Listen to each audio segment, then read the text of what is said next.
দর্শক, এই মুহূর্তে আমরা রয়েছি রাজধানীর মানিক মে এভিনিউতে। আপনারা দেখতে পাচ্ছেন যে যে যে মানুষের সমাগম ঠিক এখানেই কিন্তু শরীফ ওসমান হাদির জানাজা সম্পূর্ণ হবে এবং এর মধ্যে দেখতে পাচ্ছেন যে বিভিন্ন শ্রেণী পেশার মানুষ তারা কিন্তু বিভিন্ন স্লোগান দিয়ে আসছে, তুমি কে আমি কে হাদি হাদি, এই স্লোগানেই কিন্তু মুখরিত হয়ে আছে রাজধানীর মানিক মে এভিনিউ।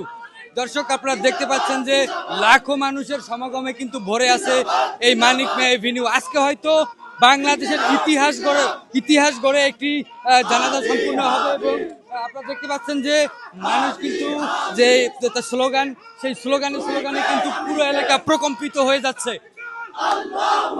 দর্শক, আপনারা জানেন যে গত 12ই ডিসেম্বর কিন্তু নির্বাচনী প্রচারণায় গিয়ে শরীফ ওসমান হাদি আততায়ীর হাতে গুলিবিদ্ধ হন এবং তাকে কিন্তু সেই মুহূর্তে ঢাকা মেডিকেল কলেজ হাসপাতালে নেওয়া হয় এবং তার একটি সার্জারি সম্পূর্ণ করা হয় এবং এরপরে কিন্তু রাজধানীর এবারকার হাসপাতালে তাকে ভর্তি করা হয় এবং সেখানে তিনি 3 দিন চিকিৎসা নেওয়ার পরে তার যে গঠিত মেডিকেল বোর্ড এবং তার যে পরিবার তাদের সিদ্ধান্ত অনুযায়ী কিন্তু তাকে সিঙ্গাপুর জেনারেল হাসপাতালে নিয়ে যাওয়া হয় একটি এয়ার অ্যাম্বুলেন্সে করে।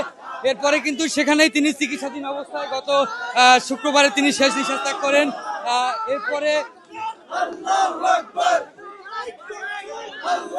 এরপরে কিন্তু তাকে বাংলাদেশে নিয়ে আসা হয় গতকালকে। আপনাদেরকে জানিয়ে রাখতে চাই যে তার যে জানাজা আজকে দুপুর 2টা নাগাদ হওয়ার কথা রয়েছে রাজধানীর মানিক মে এভিনিউতে। এর মধ্যেই কিন্তু দেখতে পাচ্ছেন যে লাখো মানুষের সমাগমে ভরে উঠেছে পুরো মানিক মে এভিনিউ। আপনারা দেখতে পাচ্ছেন যে তারা কিন্তু বিভিন্ন স্লোগানে প্রকম্পিত করে ফেলছে মানিক মে এভিনিউ। এর মধ্যেই দেখতে পাচ্ছেন যে আমরা কিন্তু চলে এসেছি আমরা এই মুহূর্তে চলে এসেছি সংসদ ভবনের সামনে। আপনারা দেখতে পাচ্ছেন যে যে মিছিলটি, সেই মিছিলটি কিন্তু এই মুহূর্তে জাতীয় সংসদ ভবনের দিকে এগিয়ে যাচ্ছে। দর্শক, যেমনটি দেখছেন জাতীয় সংসদ ভবনের সামনে লক্ষ লক্ষ মানুষ কিন্তু ইতিমধ্যেই জমায়েত হয়েছে। আপনাদেরকে জানিয়ে রাখি যে আজকে কিন্তু দুপুর 2টার সময়ে শরীফ ওসমান হাদির জানাজা অনুষ্ঠিত হওয়ার কথা রয়েছে। এর মধ্যেই কিন্তু তার জানাজার যে সকল প্রস্তুতি, সেই প্রস্তুতি সম্পূর্ণ হয়েছে। আপনারা দেখতে পাচ্ছেন যে জাতীয় সংসদ ভবনের যে মাঠ রয়েছে সেই মাঠেই কিন্তু লক্ষ লক্ষ মানুষের জামায়াত শুরু হয়ে গেছে ইতিমধ্যেই।